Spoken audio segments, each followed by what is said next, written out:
going on, everybody? Welcome back to M&R Football 604. As always, I'm your host, Riley Feenan, and we're going to get right back into it. We're excited to be back. Maddie and I have been talking about getting back to it. We've just been really, really busy with everything going on in life, and we're finally getting things back to normal, and everybody's getting back to regular routine. So we thought, what's better time than to talk about football and start shooting the shit about everything that's going on in the NFL world. So without further ado, my co-host as always, Matty Dub. What's going on, buddy? Welcome back. It's been a while. Thanks, dude. Yeah, man. What's going on? Oh, not much, dude. I'm excited to do this, though. I have some new questions. Yeah, we haven't talked football in a while. No, it's been a while, and we're going to add one more special guest all the way from Mobile, Alabama. My buddy Derek Abbott, and we're excited to have Derek on as always to while we got you for 10 minutes here or however long you got, buddy. But can you tell us a bit about what's going on what you're doing down in Mobile? Yeah, so I'm working. First of all, thank you guys for having me back on. Always great to see you guys. I'm working with the Senior Bowl right now, doing a little bit of their scout school, learning how to scout, how to evaluate players. It's a really great experience. It's a sun up to sundown thing. So today was day one. So got a lot of valuable information on the pro and the college scouting side, the differences of them, and then just how to build a roster, how to evaluate players. There's just so much more in depth in the way that football's going, man. With all the technology and everything else, I mean, I'm learning so much. And every time that you think you might know something in this game, the game slaps you right back in the face and tells you don't know a goddamn thing. So it's been a lot of that today, and it's been a great experience. So, buddy, that's awesome. Like, just is the technology and stuff. You want to get a little bit more into that with like what's really going on, like the refs and stuff that we saw last year and things that were making an impact. What are we talking technology? So I think a little bit more of the technology is just more of like the player evaluation, the player tracking with the GPS monitors and their shoulder pads, the next gen stat stuff, being able to evaluate that data. And kind of draw a conclusion from there. There's different technologies now that can be able to tell you, how fast the guy is running, what's his top end speed, how fast is he in and out of a break, miles per hour, how far did he run in a game, all these crazy things that, I mean, even in I think a lot of the cases, some of the old ways of scouting might be kind of gone in some ways, just with all the technology of just, hey, being able to, we don't really care about this guy's 40. This guy his is his top end speed in pads while he's playing. Because in today's world, everybody knows now from the youth age to all the way to high school to now into the guys that are getting ready to go to the combine that the 40 is king, the 40 is king, but it's really not that king as much anymore. And especially with this new technology and everything else, we could see how fast a guy plays in game with pads. That's crazy. That's a lot. It's a lot crazier than I thought. Do you think other things are going to go other than the 40-yard dash? Like, does that kind of like write off the whole combine, the pro days? Like, all of those are kind of like a bench press. Like, what does that really mean? Well, I don't know how much the bench press ever measured really anything. I mean, the bench press can be so different just because, whether a guy's got long, short arms. I mean, no, exactly. Shoot, Riley, you even know this, like even from our college days of, the guys that were throwing up stupid amounts of weight, especially in squat, were like 5'6" and they're squatting 600 pounds. And I'm like, no shit, you only got to go 6 inches. There's guys that are 6'5" that got to squat, half a mile. So same thing with the bench. And, I just think a lot of it, but obviously there's components of scouting and coaching that you need to be able to rely on a little bit of the tradition, a little bit of your gut feeling too. I think that's something that you really can't ever measure. It's just a gut feeling that you got within yourself about a player or about a play or whether you're coaching, scouting, whatever it is. So there's still the human dynamic of it. At the end of the day, that's still a human being down the hall that you got to account for that. sometimes the math really can't give you a right answer. For sure. So your jump into this whole thing is really in scouting in that department. Is that where you're really focusing on, right? Like, I don't understand that you're down there for that, but is that primarily the focus going forward? Like, is to be a talent evaluator? I think you got to be a talent evaluator, whether you're a coach or a scout. I've said from the jump, wherever football takes me, and I think, to be a good coach, you got to be able to evaluate your own talent, your own roster, and you got to be able to create a game plan, create a playbook, create a scheme, whatever it is, to your roster strength and how you can get the most out of the 53 guys that are on your roster, and then the 11 guys that are playing, and then from the scouting standpoint, hey, how does this guy fit our roster? How does he fit in with the culture? Does he fit in what we want to do schematically? So knowing the scheme and what we're trying to do offensive or defensively, that would come from the coaching background, that now it kind of helps your evaluation process as a scout. So I think it's a twofold thing. Wherever football takes me, and this has been a hell of a journey so far. I'm just along for the ride and just enjoying every minute of it. It seems like a pretty Also, I was gonna say it seems like a really good way to get into coaching though. No, like it's kind of like a ground floor, like break in and learn the kind of the roots of the whole thing, and then build up from there. Yeah, I think it's over the years, I think that it's starting to blend. The two are starting to bleed a little bit, especially like on the pro scouting side, where you're essentially, a consultant to the coaches, that you're doing all this work for them in the advanced reports and everything else you're creating the scouting reports. You're basically handing the coaches, hey, this is what I saw the week before whenever I saw, this team play. Here's kind of what my observations, and then you kind of collaborate with the coaches too. And then, if you're on the college side, and you're trying to collaborate with coaches, hey, what do they look for in a player? Like, what kind of, with the Giants, and this was going back years, that they always wanted big people. Like Bill Parcells, big thing was, hey, big people are always going to beat little people, in a fight or so.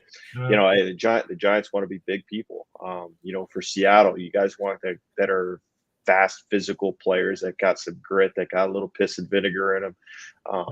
And you just kind of deal with the rest from there. But you want guys that are, Seahawks. So whenever you're looking for a report, hey, is this guy a Seattle Seahawk?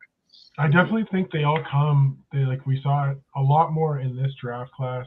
Like specifically, they went, and it's really cool that you're down in the Senior Bowl, because the Seahawks actually picked, I believe, 6 out of 9 or 7 out of 9 players actually all participated in the Senior Bowl down there with Nagy. So, like being down there and doing that kind of stuff, like the Seahawks are building that, it feels like they're building that kind of that roster again, and picking from the Senior Bowl again, like they did this back when Sherman was down there and doing that stuff. And then they do it just, there's too many similarities to me between the Senior Bowl, the Seahawks, back from 2001, like when they, or 2011, when they had that hiatus year, that middle year when they didn't have Russ and they didn't have a quarterback. It was Tavares Jackson, and before they spent money on Matt Flynn and then drafted Russ and made it a true competition. They built the roster from that, from the draft class, and they did a lot more picking from. It was Nagy. Nagy was actually a part of that. I just think connecting the dots is really cool. That you're down there. The Seahawks had a really good class down there. They got another 4 picks in the top 75.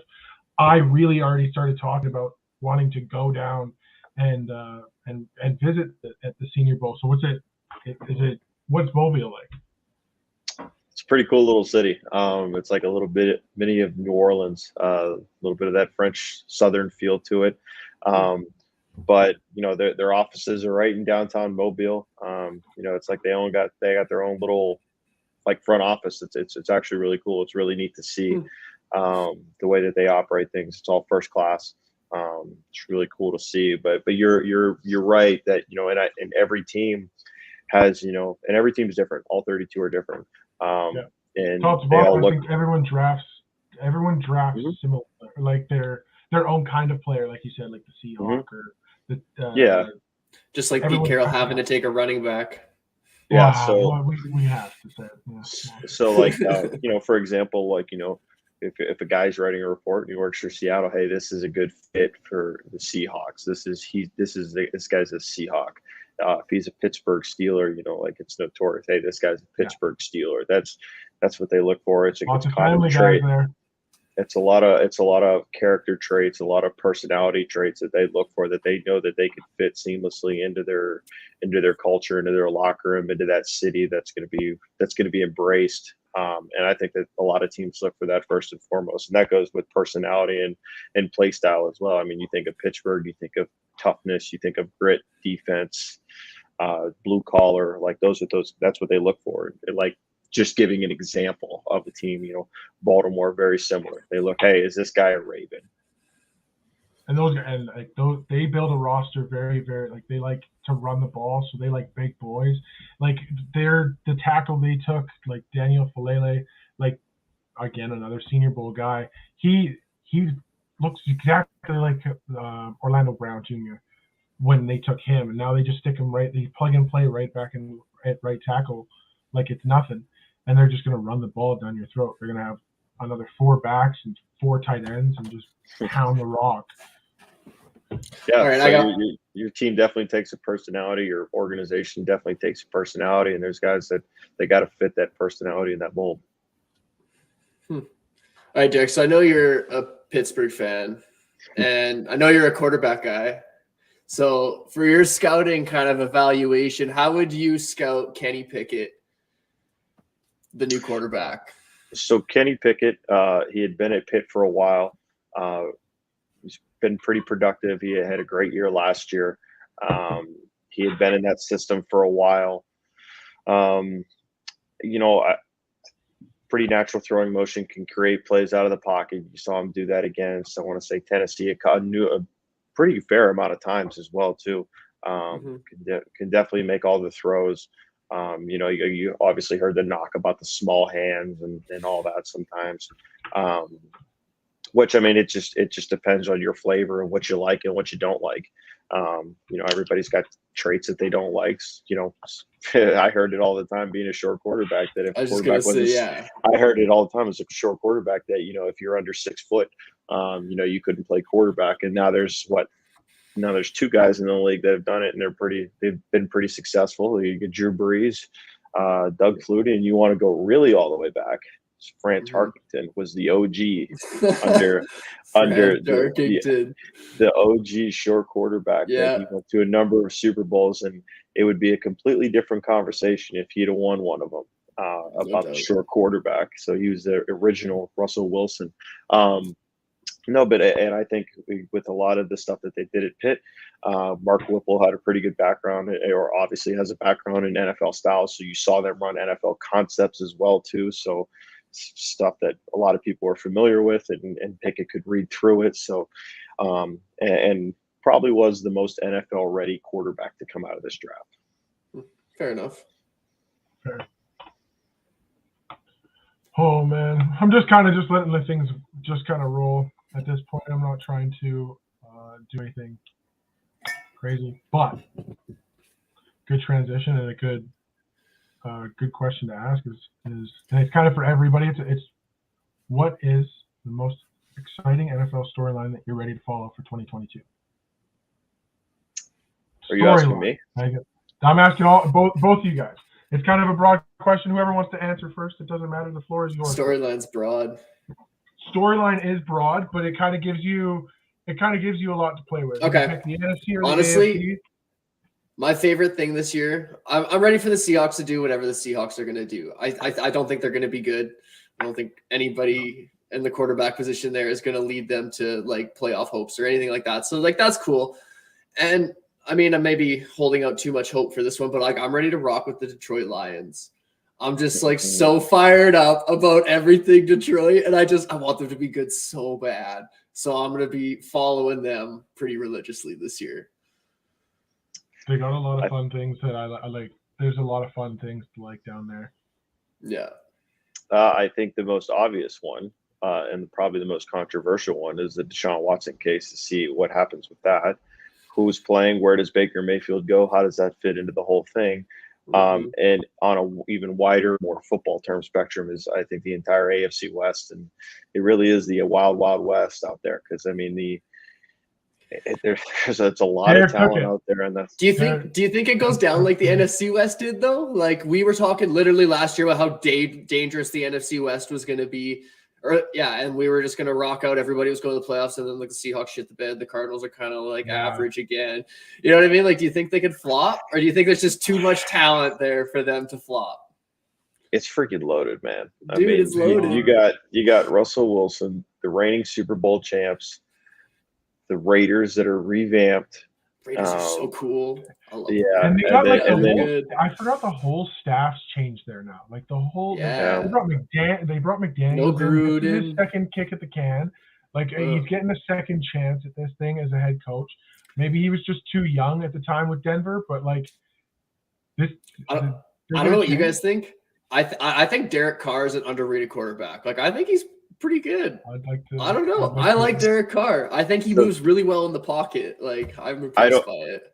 I don't know how much you guys listen to like Nate Tice and Robert Mays on The Athletic, and I'm dropping another podcast on a podcast, which is like sacrilegious, but I'm going to do it anyways. And they talk about, so you know how like, you got the hot crazy scale from How I Met Your Mother and the Vicky Mendoza line. So they say you got the hot crazy scale thing too with quarterbacks, but instead of Vicky Mendoza line, they call it the Derek Carr line. And it's either you're above or below that, the Derek Carr line. And I'm like, that's pretty good. That's pretty funny. You're just back and forth. It's about.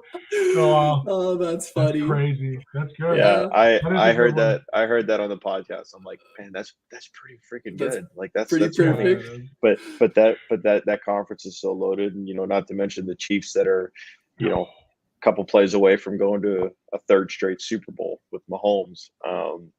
And then just the way that they've kind of retooled or revamped their offense too. So it's probably not going to be the same Chiefs that you saw with Tyreek Hill, but instead of having that, vertical deep threat that can really stress the field, now you got like, these power slot receivers. There's these big body receivers that can go make plays in the middle of the field and kind of own it too. So you got like Juju. They still have a speed element with Mecole Hardman. I don't know. I just think they brought in Marquez Valdes-Scantling exactly. from Green Bay. That's not another piece. Yeah. So I think when you're like building, exactly. So when you're they added building, Sky Moore in the draft too, like a young little slot receiver that's at Tyreek size kind of thing. So I think they don't. I think I'm with you on that, buddy. Like they do have I think they're underrated at this point because people aren't talking about them nearly as much, but that's just because of where we're at in this offseason. Yeah, and I think too, like going off of like when you're building a receiving core, and this includes tight ends as well too. Yeah. And this goes from the Kyle Shanahan theory of you want to build a basketball team. You don't want to have a bunch of guys that do the same thing because then it's kind of like diminishing returns. But so if you have a power slot, you have a speed guy that can, stretch the field. You have a tight end that can do a little bit of everything. So think George Kittle, Deebo Samuel, think Brandon Ayuk. Those are all different types of players. Just listed 3 49ers on a Seahawks podcast. And that was like your second Kyle Shanahan reference. So I'm going to have to stop you right meow. Okay. Hey, you're asking for football questions. I'm giving them to you, man. No, but you're good. You're killing it. You're killing it. I love it. But that's what I'm saying is that when you think about building a receiver core, I think that you always want to think of like a basketball team. You want to let's get 5 guys. They're all different, maybe body types, all different skill sets, and then how can we deploy them and put stress on a defense? And now you can create mismatches and move people around and do all those things. So you could see a little bit of that in Kansas City too. That now they got, instead of a bunch of fast little guys, they got some like power forwards, some big dogs. Some guys that can go get the ball, I think. When Juju was healthy, he was pretty productive in Pittsburgh. I would really like to. Did you see? Okay, hold on. Sorry. Did you see how Russell Wilson got clowned by his own organization this week? Did anyone see this? Did not. Okay. Well, they posted a tweet about Russell Wilson and he was saying, you know how you say things into a media video, and he was like saying, "Let's ride, like Broncos Nation, let's ride." It was so over the top, cringeworthy, Derek. It was. I remember when we were talking about it back, and I was like, no, because I was completely blinded by fandom. Here he is, been traded now for, I don't know, like 2 months, and I'm over it. I don't care. I'm at peace with it. They got enough in return, in my opinion. But he is so goddamn cringeworthy to watch. And the let's ride thing every time he leaves the fucking podium is goddamn awful. It's no different than Go Hawks. I was just going to say that. Go Hawks was fine. I was good with it. I was forever good with it. Oh. He's a traitor. I'm still bitter. Nah. Yeah, no Yeah, it sounds a little bit of bias there since you were fine with Go Hawks. It was Go Hawks was bad too. He was always cringeworthy. Sorry, I was looking for something and then that just triggered a memory. So now we're back to your basketball conversation. I can cut this. I don't care. Okay, it's my first one back. I don't care. I'm gonna share this. It's a Seahawks basketball.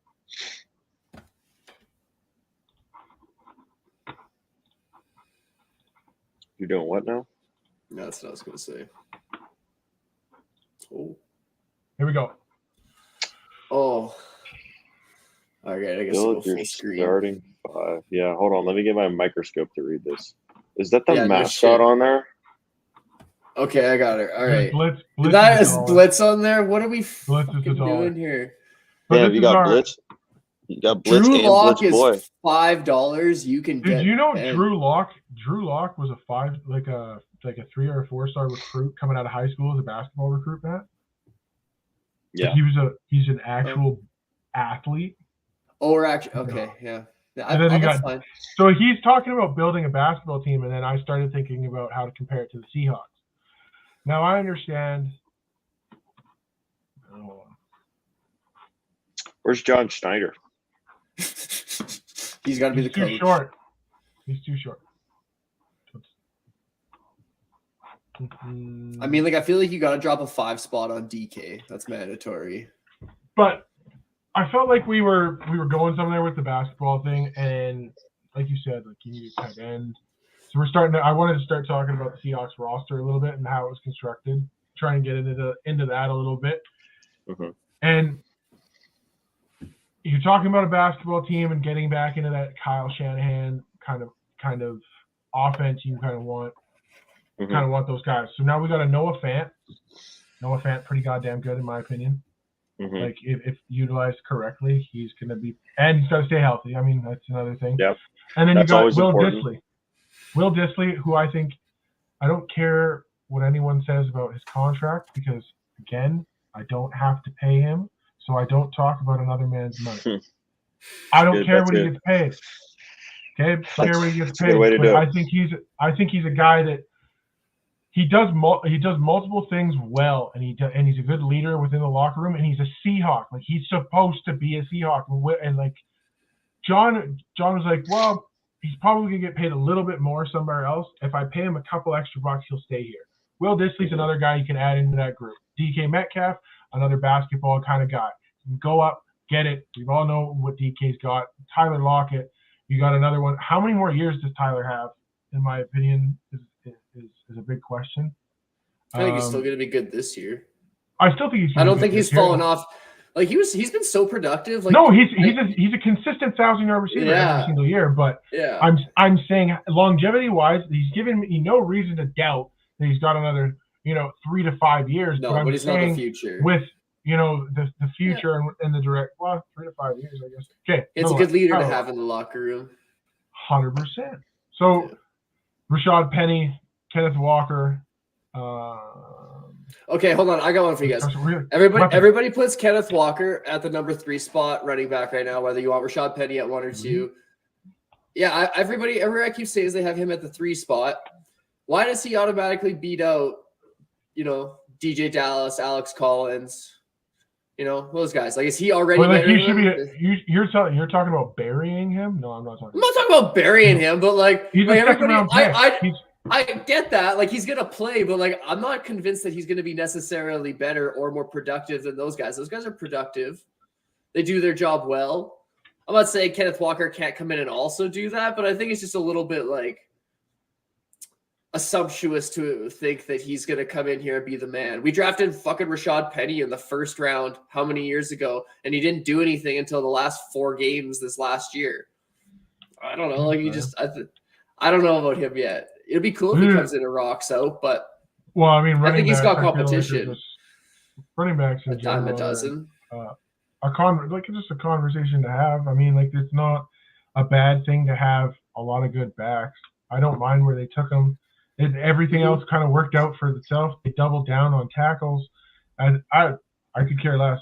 And I'm not saying it's a bad pick. And Derek, we talked about this quarterback class. Correct me if I'm wrong, but the way it kind of played out was kind of how we talked about it really early in the process. And then everyone in the media just took off with pro days and all these things, the hoopla that kind of goes with the draft process. Everyone else kind of gassed up the first round quarterbacks, but in reality, was this quarterback class very good? No. Do you think the Seahawks looked at next year's quarterback class? Derek, you're evaluating talent on a daily basis. Could you tap in a little bit on the have you looked at the 2023 class, quarterback-wise? I have not. I have not gotten into it as much as I probably should have yet. Well, you're probably really busy. Just because I'm trying to evaluate my own guys. But no, it is anticipated that next year's. I mean, you got the kid out of Alabama, obviously. There's other kids that are. The other one that just transferred from Oklahoma, Spencer Rattler. He was projected to be the first overall pick in this year's draft. Struggled this year and then ended up transferring. So you never really know. So, you know, it's still so far out. And I always get a kick out of the people that, you know, the first day after the draft, they want to put out a mock draft. I'm like, I don't even know where anybody's going to draft. You guys are mock drafting people. Yeah. And I always get it like the mock drafts is like, okay, but you never take into account a trade. You just assume that no one's going to trade the first round or no one's going to do anything. So I really don't do the whole mock draft thing. I just watch the tape and who I think is good, and that's who I talk about. But that's a little bit further down the line. I haven't yet, but I could definitely see where Seattle maybe would have thought, you know, maybe we'll wait a year, and then maybe with the free agency market as crazy as fluctuating as it is, maybe go get somebody. I don't know that they will. Or maybe they find somebody in the draft that they really, really fall in love with, and that's who they go with next year. Do you think it's Drew Lock? I have no idea. You know, I think Drew Lock definitely has some upside to him. It just remains to be seen. I mean, I actually like Drew Lock coming out of college. I know that some people did as well too. I think the most important thing for a quarterback is not always, okay, well, you know, he's going to come in and turn a team around and do all this by himself and play hero ball. And I would say 90% of the time, it's about the situation that you're dropped in. The best thing that can happen for a quarterback that may need a little bit of development is he gets dropped into a really good situation with a really good support group. That's so freaking important for the development. And the best example right now is the guy that everybody thought was going to be the next Peyton Manning. I'm not saying he's not going to be, because I have no idea, but he was touted as, you know, the next golden arm, the next golden boy was Trevor Lawrence. And then people kind of forgot about Trevor Lawrence. Like even now, like when you're thinking about but we talk about situation, like that was not a great situation for him last year. So, you know, those situations can really stunt or skyrocket the development and growth of a quarterback. I mean, you looked at the situation that Russ got dropped into in 2012 with a great roster, a great defense, a solid run game. Those are the things that you want to kind of help nurture a quarterback. What you don't want is a rookie to come in and have to play hero ball every play, because now, you know, Now the game's coming out so fast. He's feel like he's got to make every play. There needs to be a little bit of a nurturing process because it is a different game, and not only just the play speed, but I think the biggest difference between college and pro ball is the hashes. The game is so much tighter in the NFL. Not only because the players are so much smarter and they know what they're seeing and their instincts are higher and they're quicker twitch and everything else, but you're essentially playing in the middle of the field the entire game. Well, if you're on the right or left hash in college, it is like a freaking parking lot to the field. So that nickel that's got to go cover the flat has to run like 3/4 of a mile to go do it. So you can get away with a bubble, or you can get away with, your athlete's just better than their athlete. The NFL, everyone's pretty much the same. I mean, there are obviously some outliers and everything else like that, but the game is a lot closer from a geography standpoint and a talent standpoint as well. Absolutely, I think so. I get that. I feel like he didn't. Maybe his rookie season, I think Drew Lock had a tough go. But I think just recently last year, I look at the Denver Broncos roster, and I don't think it's much better or worse than the Seahawks roster is right now.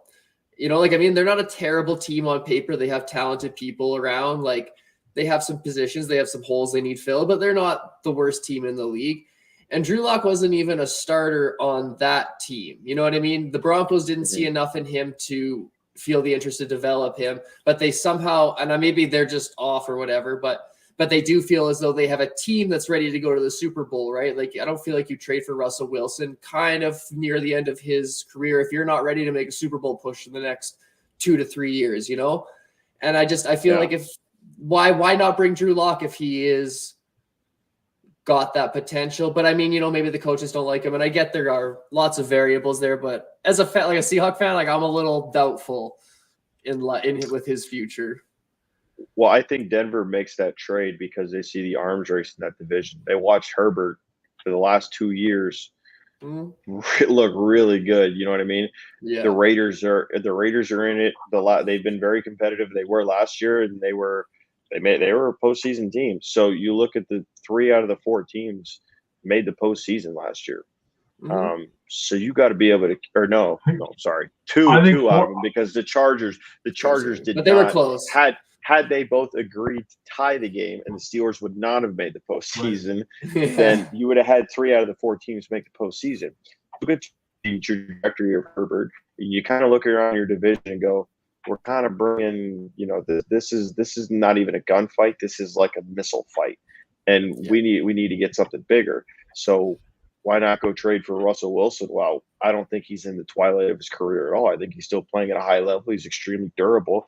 He got one hand injury that is a freak thing. I don't even count that as he got hit. Agreed. Yeah, no. And he got injured. Do you think it could be that could be an injury that is prolonged or no?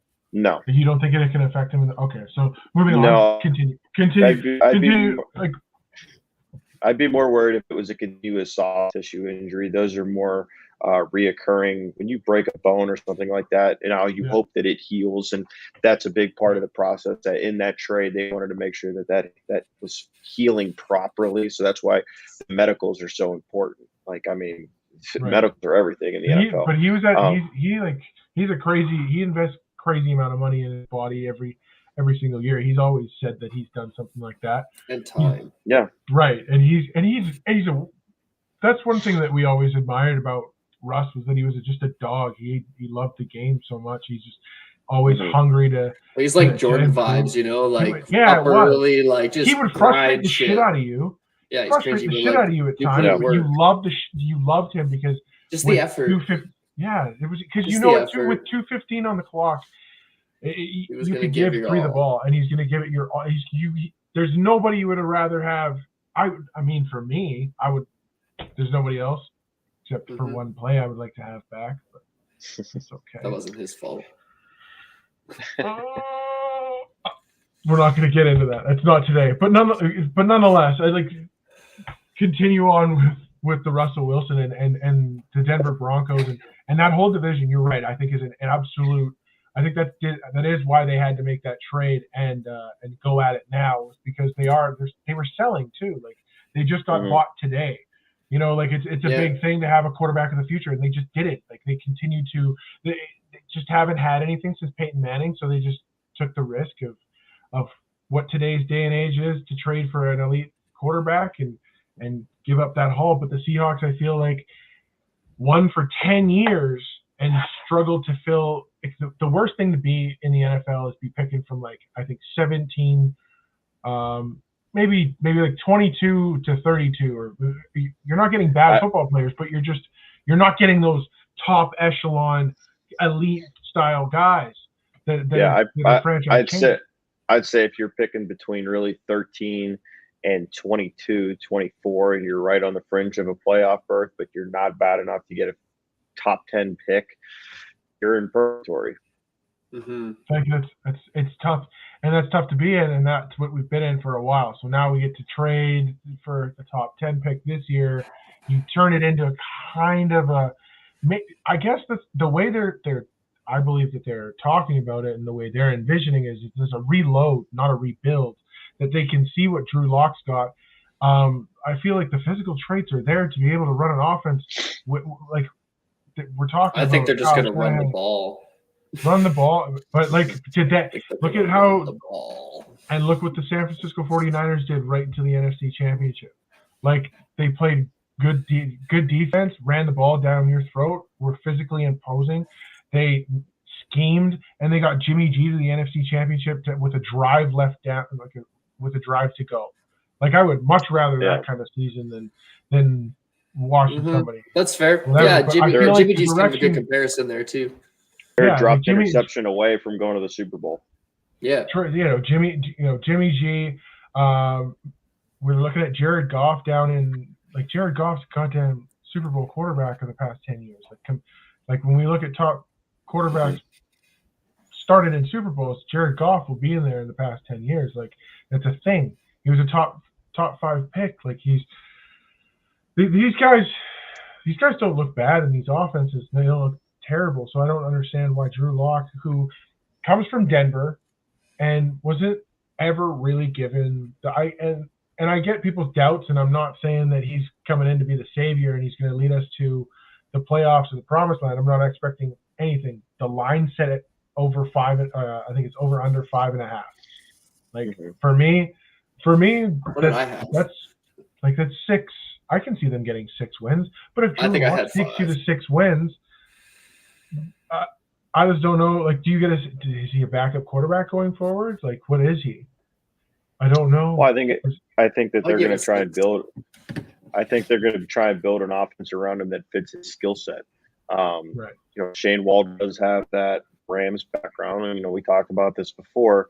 But everybody was like, "Well, you didn't see that. We didn't see that with Russ." But the thing is think of Russ as like Roethlisberger later in his career. You're not running whatever offense your offensive coordinator is running. You're running the Ben Roethlisberger offense. You're running the Russell Wilson offense. Yes. Exactly. You're running the Russell Wilson offense. So if it might be, look, scramble, and he doesn't really even do this as much as in the scramble game. But you're running the Russell Wilson offense no matter who your offensive coordinator is. So now that you have Drew Lock, maybe put him more advantageous situation. So think more of along the lines of a Kirk Cousins, Jimmy Garoppolo, Jared Goff with the Rams type of thing, where you're putting them in easy layup type situations that can help build confidence. You're not asking them to make the big plays down the field. You're not asking them to stretch the ball down the field. And one of the things that he was good at was throwing the deep ball. So yeah, that's what I was going to say. And he's going to probably run a lot of play action. They do run a point guard style offense.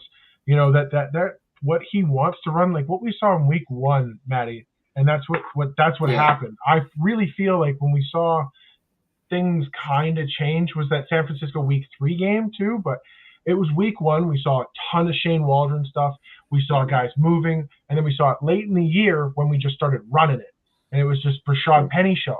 Didn't matter. It was get on and piss off, and it was Russ didn't love it, but it was that scheme, and you saw D. Eskridge come around on multiple times and lead. We get him back healthy this year.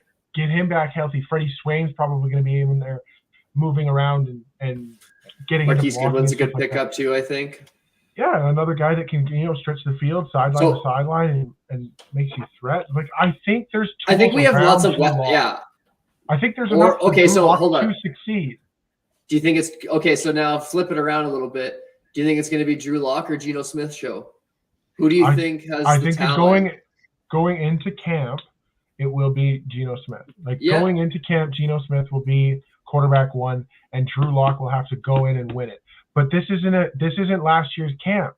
So last year, I don't think Denver gave him a fair shot and a fair kick at the can, because they go back and look at everything that he did in preseason. He should have won that job, but Teddy Bridgewater won the job because that coaching staff didn't like Drew Lock. And we can talk about coaching staff's not like whatever, but it was an actual thing that was in the media and it was circulating, and I really think that played a factor into it because no one believed in him. And I think Derek can speak to this as a quarterback and having a relationship with another coach and being able to bounce things off. It's a way different experience to walk into a meeting room and to walk into an environment that you're embraced and that you're loved and you're appreciated. And I think Drew Lock's walking into a building that loves and appreciates him, that he'll never feel that way again. It doesn't matter because it's a win-win. Yeah. Pete will look like a genius if he transitions from the Pete Carroll of old, hires Shane Waldron, brings him in, moves that around, brings Sean Desai in as a DC, switches to a 3-4 with the 2 safeties back that the NFL is changing, Derek, and it's a copycat league. Everyone's kind of getting along to go along, right? And that's what the Seahawks are doing. Pete Carroll, we might not think about it, Matty, but maybe it was Russ that was limiting us from expanding really. Maybe it's fun to think about, but at the same time, like what we have now, Drew Lock's going to run the goddamn offense. He's going to run what is called, and then he's going to run. Then he's got checks off of that. He's got things that he can work, and then he can get that experience. But I think he's got enough traits to be successful as a Pete Carroll Seattle Seahawks quarterback, in my opinion. That's just me. I mean, I'm in the Hall of Fame quarterback, but you live and you die with it. I'd rather take the Hall of Fame quarterback. But to your point, I think definitely, I think Drew Lock will end up being the starter. But I think a lot of it too depends on Drew Lock and whether he's able to sit there and buy the room. The smartest people in an organization are the players. I don't care what anybody says. They could sniff out bullcrap from a mile away, and they're the first ones to do it. So you can't sell a player bullcrap because they know that whether a player is good or bad. If you pull a player into an office and say, "Hey, we're we're deficient," they'll tell you. They know. You can't fool these guys. They're a part of it. They go against them every day. So I would anticipate that Locke would be the day 1 starter unless something happens somewhere else throughout the league, and maybe somehow Baker ends up there, whatever it might be. Who knows? You never know. With the way that the quarterback move, it's all bad. You just have no idea. But I do think that if Locke, is the day 1 starter, he's going to go execute the offense to the best of his ability, and that's what you roll with. And then if you need to make that mid-season change to Geno Smith, there's really no harm, no foul in it, and you go forward with it. It's more of a reclamation project for Drew Lock and the Seahawks, and it's kind of like, hey, we're just going to try each other out, see how it fits. If it doesn't fit, then we move on from each other, and then that's kind of it. It's kind of the same situation with Mitch Trubisky in Pittsburgh. Yeah, it's a bridge. It's kind of a bridge the gap between years, I guess. And Mitch isn't. I don't know. Mitch, maybe he's getting another guy getting a second kick at the can. It didn't sound like it was all that bad in Buffalo. It didn't sound like he was, hating life there. I guess again, Chicago, really, how was that environment? Really, again, and we're talking about another coaching staff that has got some question marks surrounding it and tenure surrounding it. Both of them got fired, so I mean that just speaks to it right there. It's a what have you done for me lately? And I don't want to root for Drew Lock to be, and I hate to say it, Is it a year for him to prove himself? Otherwise, he's permanently like a backup quarterback, Case Keenum style, journeyman kind of guy, bounces around for a couple more years as a backup, and just that's what we see him as, or can we see something as a positive going forward? I don't know. I'm excited. You got to be able to win. You got to be able to win the room first as a quarterback. You got to get those guys to believe that you could lead them. So when you walk into a huddle, even if you get the play call, as dumb as it sounds, you got to make it sound like it's the best damn play call that we got going. It's for this situation. You gotta sell it and get the guys to believe in you too. And I think that's such a big component. I'm not saying that that's an issue with them. I'm just saying that that's such a big thing with quarterbacks in general. And then let you do the rest of the talk. I don't see why. I know a lot of people are down on him. You just, hey, I'll never sit here and be like, oh, this guy stinks or whatever. Situation determines a lot of different things, and if he's in a better situation now, we'll find out. For sure. Well, buddy, I'm gonna let you go. I think it's getting late for I think both of us. You got some work to do, obviously, but I appreciate having you on as always. I think we're gonna do this a little bit more. I'd like to do, a couple of things here and there. Maybe when you get your schedule a little bit more in clear and we do these things, we can kind of, when you get yourself situated. I'm excited about it. It should be really good. I'm excited. There's more to talk about in the NFL. I got to work 16 hours tomorrow. Matt's got to work another 12 hours. We gotta, like, you got another fucking 5 hours of sleep before we go to bed. Like, we got real life things to do, and shit. But it's always nice talking ball. I got to be up at 6 tomorrow, and then I'm going to be basically in the building until like 7 at night, 8 at night. And then I fly back I go back because I'm still at Coast Guard. So I got to fly back to Coast Guard, get a night of sleep. And then I'm driving to New York to go scout the West Point camp. So West Point, Army camp?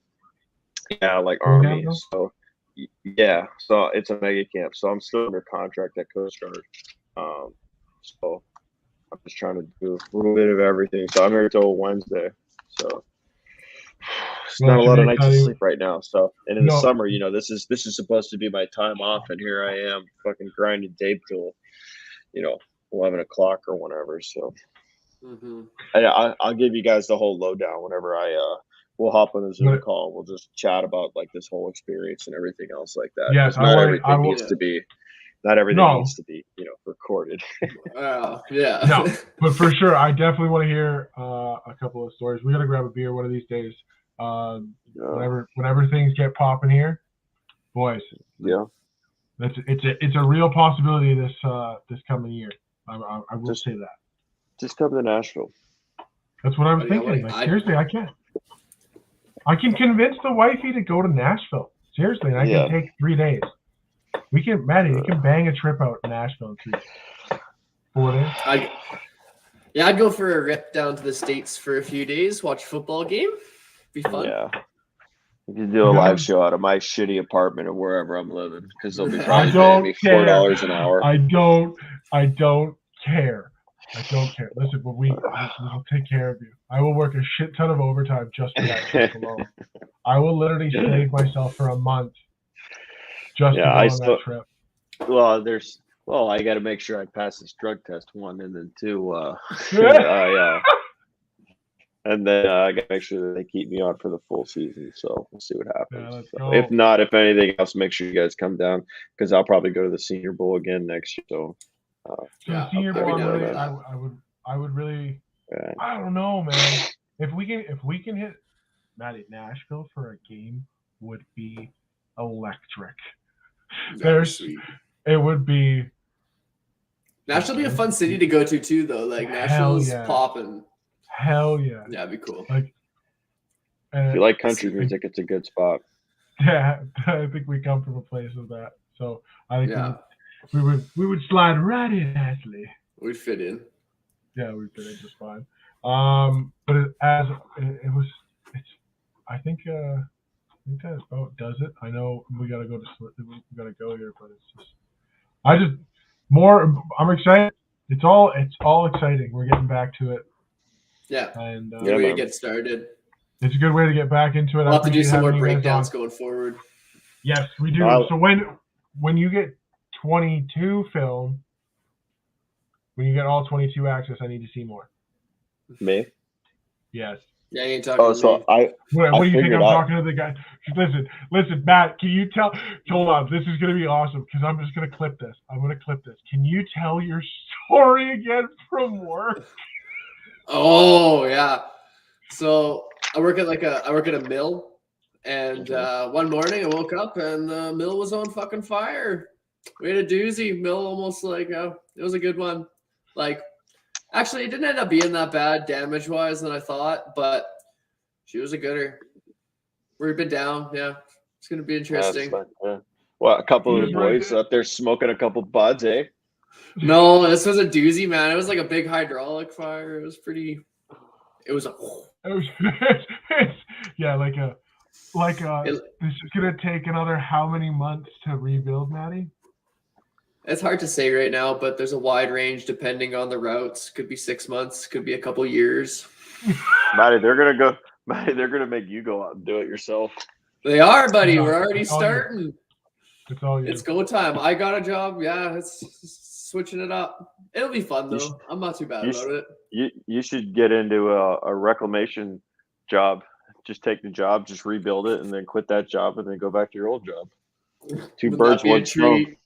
That's fucking double dip it a little bit. That's called double dipping, Maddie. Yeah. We're not gonna get into this whole. We're not gonna get into the whole what's going on down south, what's going on up in Canada. Okay, we're just not gonna do that. They're gonna think you're an arsonist. Yeah. Okay, I'm going to bed, boys. All right, boys. Have a good night. We'll talk to you guys later. Cheers. Sounds good. All right, bye, guys.